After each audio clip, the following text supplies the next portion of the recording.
Bienvenidos una vez más a Proyecto Chile. Estamos nuevamente aquí con mis colegas, esta vez para ver los resguardos sanitarios que impondrá el CERVEL a la hora de votar en el plebiscito. Para esto, don Inmaduro nos entregará los detalles y luego lo analizamos aquí entre todos en Full de Haces.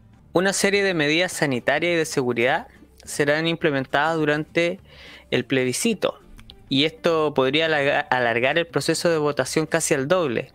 Dichas medidas, que fueron analizadas por el Instituto de Sistemas Complejos en el informe Logística de Elecciones en Pandemia, que incluye cosas como dejar el carnet en la mesa, sanitizar el lápiz o quitarse la mascarilla para confirmar la identidad, llevarían el minuto y 44 segundos en promedio que normalmente toma el proceso de ir a votar a 3 minutos y 1 segundo, lo cual pone en entredicho la seguridad sanitaria del proceso en sí, y todo visto desde la perspectiva del momento en que se está realizando este plebiscito, ya que si hay algo claro es que mientras más tiempo uno esté expuesto a factores de riesgo de contagio, más probabilidades tiene de contagiarse. Las medidas se las menciono a continuación. Sanitizar el lápiz antes de cederlo a un votante. Cada elector, cuando sea su turno, deberá dejar la cédula de identidad sobre la mesa para que el vocal no tenga que manipularla. Votar en urnas sin cortinas, las cuales a su vez serán desinfectadas con alcohol tras cada uso. Cada persona, al llegar a su correspondiente mesa, deberá remover su mascarilla durante 3 segundos para que sea chequeada su identidad y evitar suplantaciones.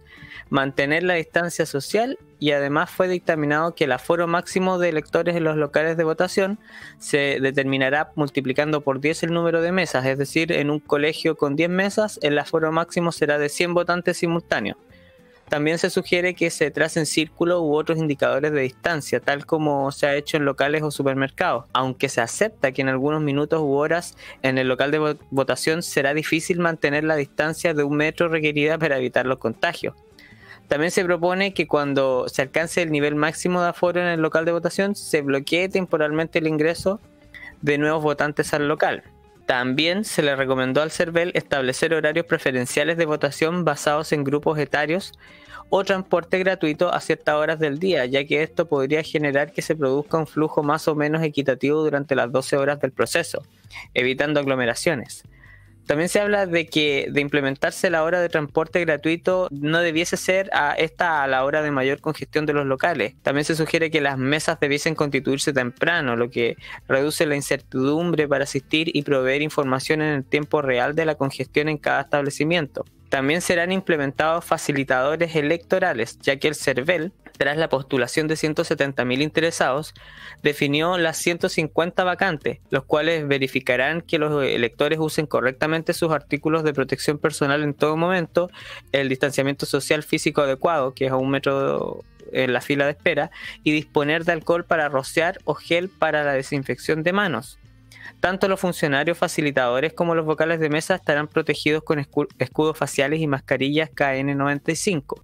¿Cómo se llegó a este tiempo de los 3 minutos y 1 segundo? Bueno, se hizo una comparación en la que se pidió a un grupo de estudiantes simular el proceso con los nuevos requisitos, y esto fue comparado con registros en videos de la segunda vuelta presidencial del 2017. Por lo tanto, se entiende que este tiempo es un promedio que no involucra a adultos mayores, los cuales podrían demorar aún más. Como dato adicional, se sugiere llevar lapicera propia para reducir un poco el tiempo del proceso. Así que, ¿qué opinan respecto a estas medidas y a todo lo demás? Una consulta: dentro de la información que se detalla, no dice, por ejemplo, si los adultos mayores pueden ir acompañados o cómo será el tratamiento en esa situación. No se detalla al respecto. O sea, yo creo que más lo dejan a criterio del adulto mayor, yo creo, y también de la familia, yo creo.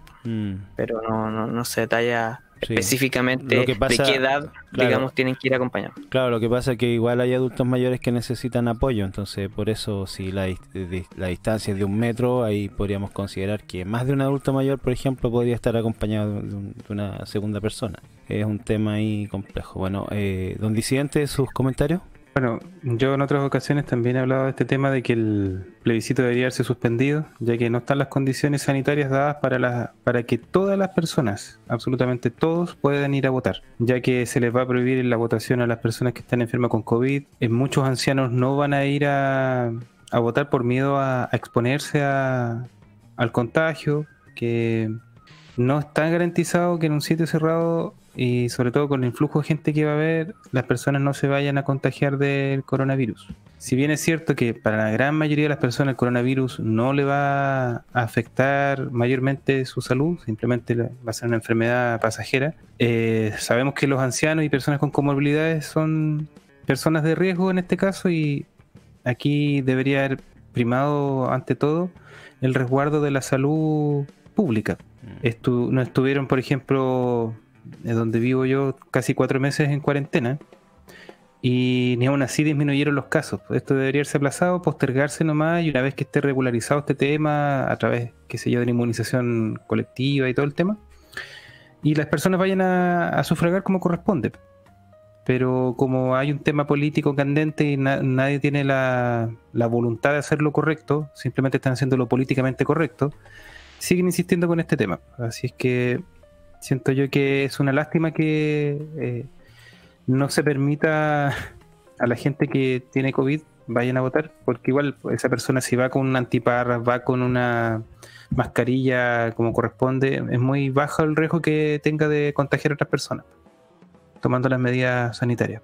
Así que lo encuentro injusto este proceso. No es un proceso transparente, es un proceso forzado que debería anularse desde mi punto de vista. Ciertamente, yo, bueno, ahí un poco acotando lo que tú dices, más que políticamente correcto, yo lo llamaría una pataleta política, este tema del plebiscito, porque al final es como un chiquillo mañoso que quiere plebiscito y no hay manera de sacar la idea de algunos interesados en el proceso. ¿Donasta, comentarios? Dentro de las cosas que señaló Inmaduro, es muy interesante el aumento en el tiempo de votación por persona. Eso es interesante porque ¿cómo va a ser en esta oportunidad todo este asunto del cierre de las mesas, a la hora de contar los votos, el tema de la logística de esta elección, tanto cuando se esté votando como cuando se estén contabilizando los votos? ¿Cuándo vamos a tener el resultado definitivo de esta elección? Son preguntas que uno se pudiese hacer, dado todas las complejidades que nos ha traído la pandemia del COVID-19 a la hora de realizar esta elección. De hecho, ahí señalaba una de las expertas que se podía disminuir en 13 segundos si es que está mejor distribuida la mesa, y que, por ejemplo, una persona está poniendo su voto en la urna mientras la otra está recibiendo el voto para ir a votar, y con todo el aparataje que se tiene que hacer y que bien destacó ahí Inmaduro. Entonces es complicado, es un asunto complejo, y ese día se van a saber varias cosas y varios temas aparte del resultado definitivo. Entonces que el proceso va a ser bien, ¿cómo se puede decir? Nuboso, o estar bien en la nebulosa, porque se debe confiar bastante en quienes están ahí ejerciendo las labores fiscalizadoras. Es un tema interesante. ¿Mm? Si no me equivoco, creo que las elecciones de Estados Unidos también son por estas fechas, ¿no? O sea, seríamos 2 países. En noviembre. Noviembre, ya, todavía falta. O sea que aparte de nosotros somos los únicos que, estando aún en cuarentena, se nos ocurre hacer un plebiscito. O sea, un proceso electoral que no era en absoluto necesario, digamos. Claro. No había que recambiar a nadie. Sí, de hecho, don Inmaduro, de sus comentarios ahora.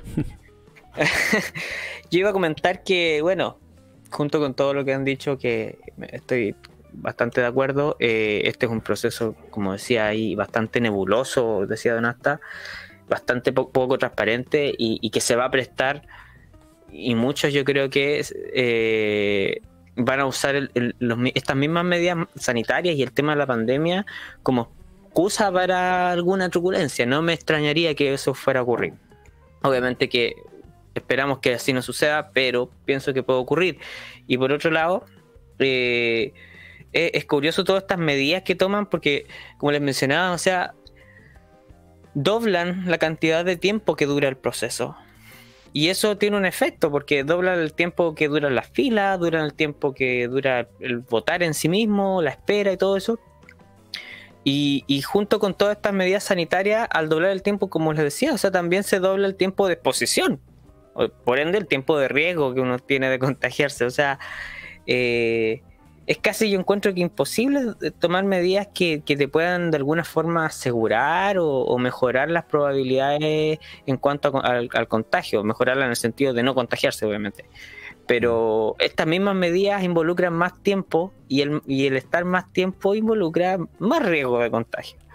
Entonces, bueno, esto responde a lo que ustedes comentan, de que esto tenía que definitivamente haberse suspendido a un momento prudente. Yo creo que uno de los procesos electorales más imprudentes de la historia, hasta mundial, diría yo. Pero bueno, lamentablemente hemos tenido una izquierda que, como bien decía ahí Iracundo, actúa como un niño chico. Claro, como un niño chico malcriado. Malcriado, así es. El tema, o sea, el problema es que, por ejemplo, para llevar control también de todo el proceso va a ser complejo, porque me imagino que también la cantidad de personas que van a poder estar dentro de la sala donde se esté votando también va a ser limitado. Entonces no hay una transparencia como tal, como lo decía ahí Don Asta, que veía que el proceso va a ser muy nebuloso. Entonces, dado todas las condiciones, cualquier persona en su sano juicio hubiese dicho, ¿sabes qué? Esto no es prudente en este momento, debiéramos de trasladarlo en otra fecha o debiéramos simplemente suspenderlo, porque de hecho no tiene razón de ser el plebiscito en sí. Eso al menos es lo que yo pienso. O sea, darle más vuelta al asunto, la verdad es que no tiene mucho sentido, porque no tiene sentido todo este asunto.